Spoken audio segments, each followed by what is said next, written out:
Емес, маған бай керек. Бай керек дейді міне. Солай істеудің өзі дінге күйе жағу болып есептелінеді. Сондықтан ол халалун деген нәрсе ол мұсылманның баратын жері емес.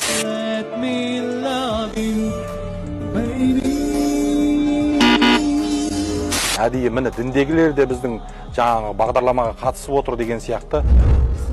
Мен отписка жасадым. Осылай көрсетіп жатыр, және шыққаннан кейін қайтып хижабын шешіп лақтырып тастап кетіп жатады екен, Алла сақтасын.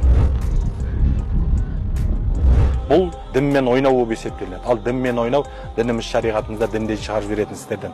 Сондықтан да құрметті қарындастарымыз, немен ойнасаң да дінмен ойнама. Бұл хижаб Құранда айтылғандығы себепті бұл ойнайтын нәрсе емес. Алла сақтасын.